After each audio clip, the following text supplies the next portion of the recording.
성전 미문에 앉아있는 나면서부터 안진뱅이 된 걷지 못한 장애인이죠. 이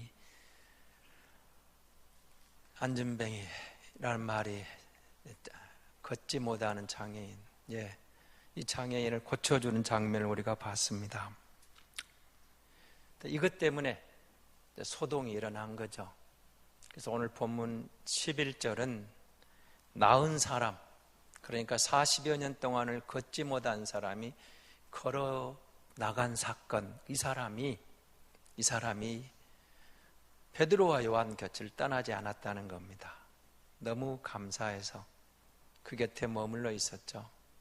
머물러 있는데 사람들이 솔로몬 행각으로 몰려듭니다. 기적을 보고, 그리고 그들 곁에 몰려왔을 때 오늘 본문은 베드로의 또 다른 설교입니다. 그런데 오늘 이 설교의 특징은 지극히 히브리적인 설교입니다.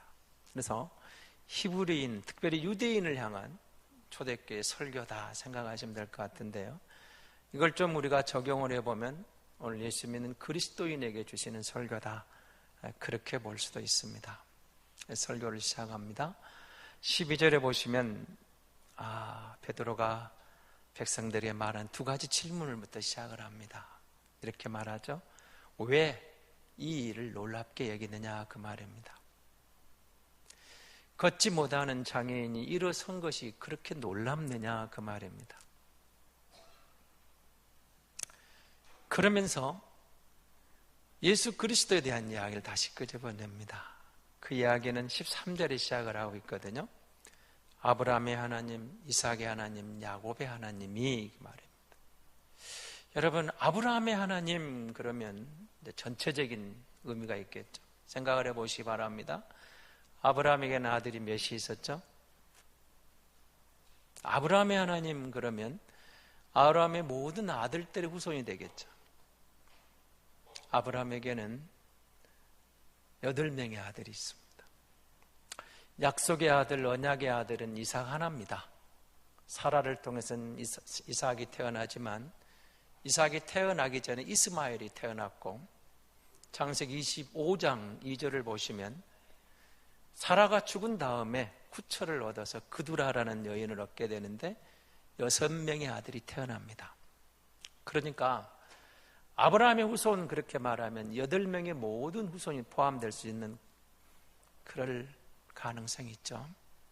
아브라함의 하나님, 그런데 그 다음에 이삭의 하나님, 그러니까 이제는 나머지 7명의 아들이 제외되는 거죠. 이삭의 후손으로 좁혀지는 겁니다. 그런데 여러분, 이삭의 하나님 그러면 이삭에게도 2명의 아들이 있어요. 쌍둥이가 등장합니다. 쌍둥이. 큰아들 에서가 있고 둘째 아들 야곱이 있죠. 자, 그런데 야곱의 하나님, 이렇게 내려가는 거죠. 그럼 야곱을 통해서 12명의 아들이 태어납니다.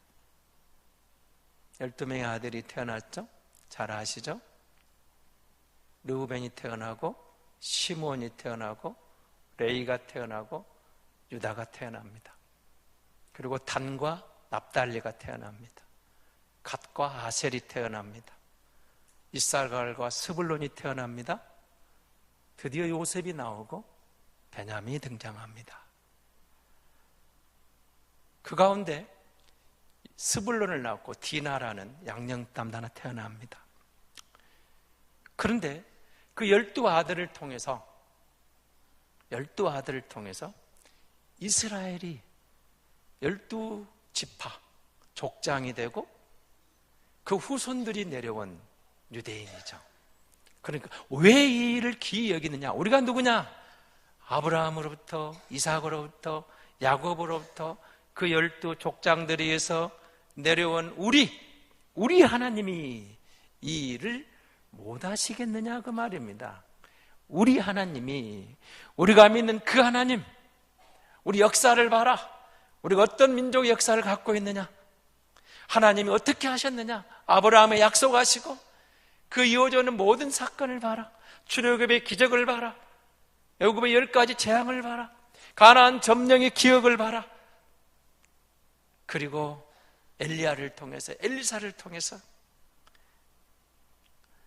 이어져 왔던 우리 민족에 일어났던 하나님의 역사, 하나님의 일하심, 하나님의 능력 들어보지 못했느냐? 왜 이 일을 귀히 여기느냐? 하나님이 어떤 하나님이냐? 우리 하나님, 나의 하나님, 우리 민족의 하나님, 그 하나님이 이 일을 하셨는데 뭘 그리 놀래느냐? 그리고 한 걸음 더 나아갑니다. 왜 이 일로 우리에게 주목하느냐? 우리가 사도인 건 맞다. 그러나 우리가 힘이 있냐? 우리가 능력 있는 사람이냐? 우리의 경건의 능력이 이들을 일으켰느냐? 아니라는 거죠. 40년 성전 미문에 앉아 걷지 못하고 구걸하고 살아가던 이 사람이 일어난 것은 우리가 믿는 그 하나님이 역사하신 것이고, 너희가 죽여버린 예수 그리스도, 예수, 그 이름을 믿고 그 이름의 능력이 이 사람을 일으켰느니라. 우리에게 주목하지 말고 예수 그리스도, 예수를 봐라. 그런데 너희가 그 예수를 십자가에 죽여버렸다. 너희가 그리스도를 십자가에 못 박았다. 이방인인 빌라도는 예수를 놓아주고 싶었는데 어떻게 해서든지 너희가 예수를 고소하고 그에게 데려왔을 때 어떻게든 빌라도 총독은 놓아주려고 하는데, 너희는 생명의 주인 예수 그리스도, 생명의 주인 그분은 죽이고 살인자 바라바를 내놓으라 했지 않았느냐. 일이 됐다고 지금 설교를 해가는 거죠. 그런데 하나님이 이 예수를 살리셨다. 너희는 십자가에 못 박아버렸지만, 너희는 그를 내밀어버렸지만 하나님은 그를 살리셨고 우리가 이 일의 증인이다. 오늘 15절 한번 보실래요? 15절 같이 보겠습니다. 생명의 주를 죽였도다. 그러나 하나님이 죽은 자 가운데서 그를 살리셨으니 우리가 이 일의 증인이라. 자, 이 본문을 현대의 성경이 이렇게 번역을 해놨습니다. 제가 읽어드릴게요. 잘 들어보십시오. 똑같은 성경 사도행전 3장 15절을 현대의 성경은 이렇게 적고 있습니다. 여러분은 생명의 근원이 되시는 분을 죽인 것입니다. 그러나 하나님께서는 죽으셨던 그분을 다시 살리셨습니다. 요한과 나는 이 사실을 목격한 사람들입니다. 여러분이 죽인 그분이 다시 살아나신 것을 우리는 두 눈으로 똑똑히 보았습니다. 너희는 죽였지만 예수님은 하나님의 은혜로 살아나셨고 우리가 봤다. 요한도 봤다. 우리가 이 일을 목격했고 똑똑히 봤고 우리가 이 일의 증인이다. 초대교회 메시지는 그래 단순했던 거죠. 너희가 예수를 죽였는데 하나님이 그를 살리셨다. 우리가 그것을 봤다. 예수가 부활했다. 왜 이 일을 기이 여기느냐? 하나님이 살리셨다. 왜 이 일을 기이 여기느냐? 하나님이 일으키셨다. 왜 우리에게 주목하느냐? 하나님이 하셨다. 예수 그리스도, 그 이름, 그 이름의 권세, 그 이름의 능력, 그를 믿는 자들에게 그 믿음이 이 태어나면서부터 걷지 못하는 장애인을 일으키셨다는 거예요. 그럼 여러분, 이 설교를 듣고 온 유대인들이 얼마나 양심이 찔렸겠어요? 안 찔렸을까요? 여러분, 예루살렘 교회는 우리와 다릅니다. 예수님을 목격한 사람들이 적어도 절대 다수가 예수님이 행하는 기적의 현장이 있었어요. 그리고 소문을 들었어요. 보기도 했어요. 십자가 아래 있기도 했어요. 그리고 군중들과 더불어 예수를 십자가로 소리친 사람들도 그 가운데 있어요. 기적을 봤는데, 오병이의 기적을 체험했는데, 죽은 사람이 살아나는데, 귀신이 떠나가는데 그 현장에 있다가 권세 있는 자들에 의해서, 종교 지도자들에 의해서 군중 심리에 이끌려 예수를 십자가에 못 박아라 소리친 사람들. 그래서 여러분, 이 앞에 보시면 베드로의 설교를 듣고 3,000명이 돌아온다, 5,000명이 돌아온다, 그게 가능했을 것 같아요. 아, 맞아, 얼마 전 사건인데 우리가 어리석었어,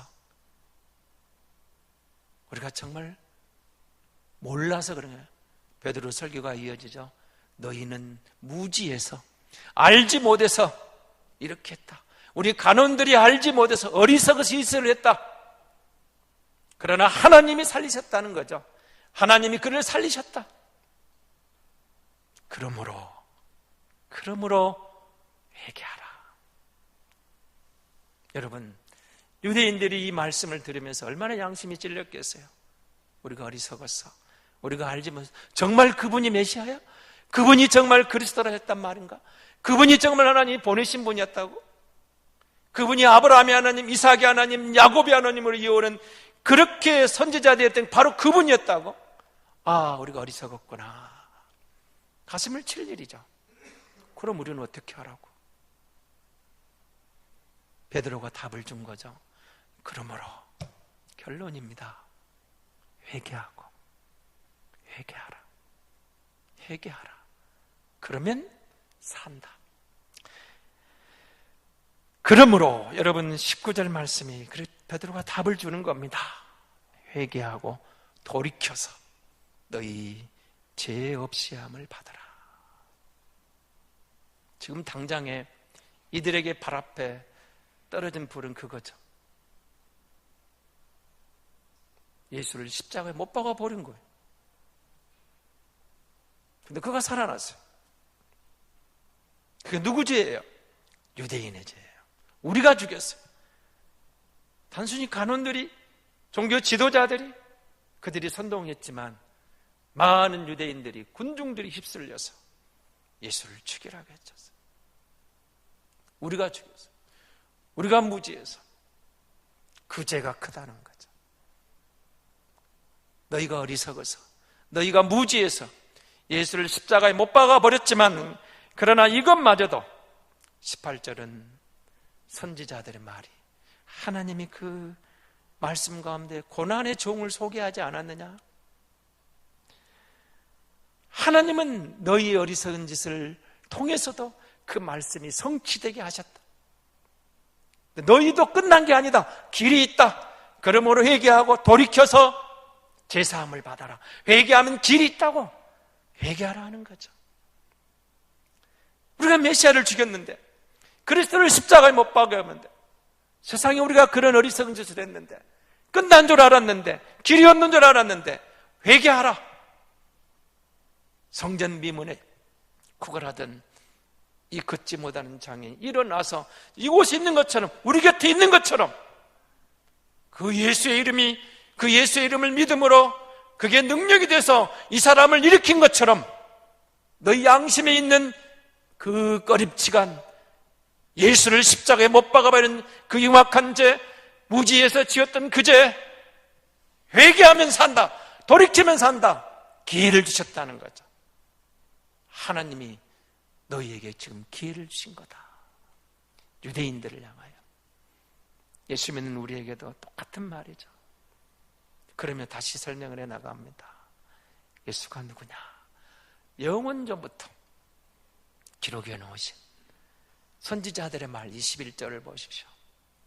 그 말씀이 이제 이루어진 것이고, 그러면서는 모세 이야기를 하는 겁니다. 여러분, 우리 민족의 자랑스러운 선조를 누구를 꼽으실랍니까?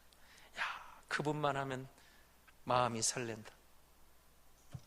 지금은 여러분 3.1절 100주년 기념으로 유관순, 아직도 누나입니다. 유관순 누나, 유관순 열사, 그분이 지금 가장 많이 오르내리고 있습니다만은, 그 어린 소녀가 일제의 총칼 앞에서도 대한독립 만세를 외쳤던 자랑스러운 영원한 누나. 여러분, 이순신 장군, 세종대왕 떠올리면 가슴이 벅찹니까? 믿음의 선배 주기철 목사님, 한상돈 목사님, 여러분에게 세례 주신 그 목사님, 여러분에게 정말 처음 예수 믿게 됐던 첫 번째 설교를 받은 그 목사님, 기억할 수 있겠죠? 자랑스러운 여러분의 어머니, 믿음의 할아버지, 그 어머니의 기도가 있었다. 생각하면 가슴 벅찬 사람들이 있어요. 근데 이스라엘에게는 모세는 위대한 영웅이었거든요. 저들에게는 영웅 중에 영웅이었고 지도자 중에 지도자였습니다. 베드로가 모세의 글을 인용하는 거예요. 모세가 말했지 않았느냐? 나와 같은 한 선지자가 뒤에 나타날 텐데 그 선지자를 말을 믿으면 살고 그 말을 외면하면 우리 가운데서 제외될 것이다. 멸망당할 것이다. 그가 왔다는 겁니다. 우리가 그렇게 존경하는 모세가 역설했던 바로 그 선지자가 예수라는 거예요. 예수가 왔다. 우리는 무지에서 어리석어서 그를 십자가에 못 박아버렸지만 예수가 생명의 주다. 예수가 그리스도다. 예수 믿으면 산다. 그 자랑스러운 모세가 그렇게 강조했지 않았느냐? 그 말을 들으면 살고 그 말을 예면하면 죽는다. 아브라함의 하나님, 이삭의 하나님, 야곱의 하나님, 그 후손일지라도 그 말을 예면하면 멸망당하고 그를 듣고 그 말을 듣고 그를 받아들이면 살 것이다. 거기서 그치지 않았어요. 사무엘을 등장시키는 거예요. 사무엘은 여러분 위대한 선지자입니다. 사사이자 선지자로 알려져 있잖아요. 그런데 사무엘부터 이어지는 그 많은 선지자를 보라는 거죠. 엘리야를 봐라, 엘리사를 봐라, 이사야를 봐라, 에레미야를 봐라. 그 뒤에 나오는 그 많은 선지자들이 뭘 말했냐는 거예요. 고난의 종을 이야기했다. 우리의 죄 때문에, 우리의 허물 때문에 십자가를 진 그 고난의 종 예수. 유대인의 눈이 다시 뜨이는 거죠. 정말 예수가 그 고난의 종이란 말인가? 그가 정말 모세가 말한 선지자란 말인가? 사무엘 이후에 이어지는 그 많은 선지자들이 말했던 오실 메시아, 고난의 종, 우리의 죄를 지시고 가는, 우리의 허물을 감당하셨던 그가 정말 왔단 말인가? 그런데 우리는 어리석게도 그를 십자가에 못 박아버렸구나. 왜 이 일이 그렇게 놀랍냐? 장애인, 걷지 못하는 장이 일어서는 것이 그렇게 대단하느냐? 얼마 전에 예수가 한 일을 바라는 거죠. 그걸 못 믿겠어요. 우리 조상들에게 예수를 메시아로 인정하지 못해 죽였다면 아브라함, 이삭, 야곱, 그 후에 이루어졌던 우리 역사 가운데 일어났던 그 셀 수 없는 하나님의 이적을 보라는 거예요. 기적을 보라는 거예요. 하나님이 하신 일을 듣지도 못했느냐? 배우지도 못했느냐? 하나님이 하셨지 않았느냐? 우리가 누구냐? 아브라함의 하나님, 이삭의 하나님, 야곱의 하나님. 그 야곱의 하나님이 오늘 우리 하나님, 나의 하나님, 너희 하나님이지 않느냐? 그 하나님이 열조에게 행하신 것처럼 오늘 이 사람이 그 한 것이 뭐가 그리 대단하냐? 그런 뜻이. 뭐가 그리 대단하냐? 왜 우리에게 주목하느냐? 베드로, 요한, 사도인 우리가 대단하냐? 아무것도 아니라는 거예요. 오직 예수 그리스도가 이 사람을 살렸지 않았나? 나에게 주목하지 말아라. 우리에게 주목하지 말아라. 예수님에게 주목해라. 예수. 그 이름을 믿음으로 이 일이 일어났듯이 그 이름을 믿음으로 너희가 살게 될 것이다. 그 이름을 믿음으로 다시 오실 주님 심판의 그날에는 너희가 이런 우를, 이런 어리석음을, 이런 무지함을 다시 범하지 않을 것이다. 그때에는 즐거운 날이 될 것이다. 영광의 날이 될 것이다. 기쁨의 날이 될 것이다. 그가 다시 오실 때는 이런 어리석은 짓을 하지 말아야 되지 않겠느냐. 예수를 믿음으로 구원받고 예수 믿음으로 심판주로 그가 심판하러 오실 때는 그를 믿음으로 회개하고 그 안에서 영광의 주님을 맞이해야 되지 않겠느냐. 그렇게 왜 우리에게 주목하느냐. 여러분, 사람들은 자기 이름을 드러내려고 하죠. 오늘 우리 주변에 말도 안 되는 사람들이 자칭 예수, 자칭 보혜사, 자칭 감람나무, 자칭 선지자, 자칭 사도, 다 아무것도 못하면서 말장난으로 자기에게 주목하고 나를 주목하라, 내가 메시아다, 내가 예수다, 내가 선지자다, 내가 감람나무다, 별 희한한 짓을 다 하잖아요. 자기에게 주목하라고. 그런데 베드로와 요한은 걷지 못하는 장애인을 일으켜놓고 이건 우리가 한 게 아니라는 거예요. 내가 한 게 아니라 그 말이에요. 분명히 베드로가 은과 금은 내게 없거니와 내게 있는 것으로 내게 주노니 곧 나사렛 예수 그리스도의 이름으로 일어나 걸으라고 그 말하고 이렇게 일어났는데, 베드로는 내가 아니야, 우리가 아니야, 예수 그리스도, 너희가 죽은 그리스도, 하나님이 살리시고 그를 믿는, 그 이름을 믿는 그 이름의 권세가 이 사람을 일으킨 거야. 나 보지 마, 우리 주목하지 마, 예수 그리스도, 그가 고난당하심으로 우리의 죄와 허물이 사해진 거야. 선지자들이 말한 그분이 오셨잖아. 그분이 오셨는데 우리는 어리석어서 무지해서 그분을 외면했지만, 하나님은 그런 손길까지도 통해서 하나님이 하신 말씀을 이루었다는 거죠. 우리가 누구냐? 선지자의 자손이라는 거예요. 우리가 누구냐? 언약의 자손이라는 거예요. 선지자들이 말한 그 자손이 우리가 선지자의 자손인데, 아브라함에게 맺은 그 언약, 내 후손을 통해서 모든 민족이, 모든 사람이 복을 받으리라. 그 후손이 왔잖아. 그가 왔어. 그를 믿음으로 이제 우리만 복 받는 게 아니고 열방이, 이방인들이 그를 믿음으로 구원받고 복을 받는 거야. 그 말씀, 그 언약이 이루어지고 있잖아. 그 언약이 이루어졌잖아. 우리가 선지자의 자손이고 언약의 자손인데, 그 선지자가 왔고 그 선지자, 그 언약이 지금 성취되고 있는데, 그러므로 회개하라. 예수 믿으면 내가 구원받고 복 있는 사람이야. 시편 1편에서 여러분 복 있는 사람을 다 늘 강조했잖아요. 우리는 그냥 눈에 보이는 것, 잘 먹고 잘 살고 건강하고 자식 복, 남편 복 있으면 복이 있다고 하는데, 예수 믿어야 진정한 복이 있는 거야.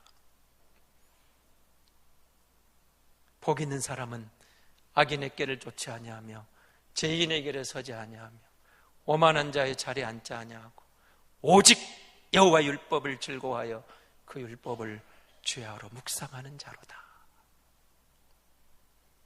예수가 그리스도야. 그 그리스도를 믿고 보니까 그 말씀이 늘 내 안에 웅얼거리는 내 입에 있다. 그 말씀을 되새김질 하면서 그 말씀이 내 안에 살아날 때, 그 말씀이 내 심령 안에, 내 속사람을 깨울 때, 비록 내 인생이 힘든 경우를 닥쳐도, 어려워도, 말도 안 되는 고난을 당하고 억울한 누명을 쓰기도 하고 답답한 순간이 있고, 그럴지라도 그 말씀을 묵상할 때 주님이 나와 함께 하심을 믿기 때문에 그 말씀이 위로가 되고 그 말씀이 힘이 되고 그 말씀이 나를 살리더라는 거죠. 복 있는 사람이 누군가를 분명하게 깨우쳐 주신 거예요. 그리스도 안에서, 예수 안에서. 내가 예수 믿음으로 구원받고 예수 믿음으로 새 사람 되고 예수 믿음으로 복 있는 사람이구나. 나는 이미 예수 믿는 순간 복 있는 사람이 되었구나. 우리가 누구냐? 아브라함과 이삭과 야곱의 후손, 선지자들의 자손, 언약의 자손. 우리가 누구냐? 그를 믿어 복받은 사람. 비록 로마의 압제 아래 있지만 삶은 여전히 힘들지만 고달픈 것 같은데 달라졌어요. 주님이 나에게 그 메시아가 왔어요. 내가 그를 믿는 선지자의 자손, 언약의 자손, 내가 그 안에 있는 그것으로 내가 행복한 사람이구나, 복이 있는 사람이구나. 로마 시민권자가 부러운 게 아니고 내가 예수 안에 있는 것이 복이 있는 사람이구나 깨달으라는 거죠. 사랑하는 성도 여러분, 웬 사랑인지 웬 은혜인지 우리가 예수 믿는 사람이 되었습니다. 성경이 믿어졌어요. 보이지 않는 하나님을 내 하나님이라고 고백하게 되었어요. 다시 오실 주님이 기다려져요. 예수 그리스도의 은혜로 제사함 받았고 예수 그리스도 그 이름의 믿음으로 언약의 백성이 되었어요. 아브라함에게, 이삭에게, 야곱에게 하신 약속이 다 이루어진 것처럼 그리스도 안에 준비된 약속이 이루어질 것을 믿게 되고 다시 오실 주님을 기다리는 성도가 된 거잖아요. 그러므로 회개하라. 다시 말씀드리지만 회개는 축복입니다. 회개할 수 있는 것은 축복입니다. 회개할 수 있는 게 축복이에요. 내 죄를 주님 앞에 회개할 기회를 주신 게 축복이에요. 회개하라. 주님이 우리에게 오신 거죠. 제가 애완동물 그 예화를 한번 들은 적이 있는데 한번 생각해 보세요. 강아지를 키우고 애완동물, 요즘은 화장터도 생겼거든요. 애견 강아지, 애완동물 호텔도 있어요. 병원에 갔더니 산소 마스크도 있더라고요. 정이 들면 그렇게 갈 수 있을 것 같아요. 사람들로부터는 세상은 발달하고 뭔가 여유를 누리는 것 같은 더 그 가운데 고독함을 느끼니까 애완동물에게 정이 가죠. 기르는 강아지가 죽어가요. 어떻게든 살려야죠. 살릴 길이 없어요. 죽어가. 돈을 다 쓰고 이 병원 저 병원 다 다니면 죽는 거예요. 지나간 사람이 그렇게 말했다죠. 살리는 방법이 있습니다. 눈이 얼마나 번쩍 뜨였겠어요. 당신의 아들의 심장을 꺼내 먹이면 그 강아지가 살아날 겁니다. 그것도 하나뿐인 내 아들을. 그 말을 들은 강아지 주인이 감사합니다 그랬겠습니까? 정신 나간 사람. 무슨 별소리 다 했겠죠. 하나님이 그리스도를 보냈어요. 예수를 보냈어요. 하나뿐인 내 아들을. 그를 십자가에 죽이시며 그를 십자가에 희생해서 우리에게 생명을 주려고 죽어가는 나를, 죽었던 우리를, 하나님과 원수된 우리를 살리려고 예수를 보내신 거잖아요. 그러므로 회개하라. 예수 믿고 얘기하면 산다는 거죠. 많은 사람들의 눈이 어두워져 예수를 내면하지만 우리는 감사하게도 그 복음을 듣고 예수께로 돌아와 예수 믿고 하나님의 자녀가 되었잖아요. 내가 복 있는 사람이 되었다는 것. 우리가 이 시대에 너무도 어렵고 힘들다 하지만 소망이 없는 것 같지만 예수 믿는 믿음으로 주를 의지하고 주님과 동행하면 여전히 우리에게는 희망이 있고 소망이 있고 복 있는 인생으로 열매 맺게 될 줄로 믿습니다.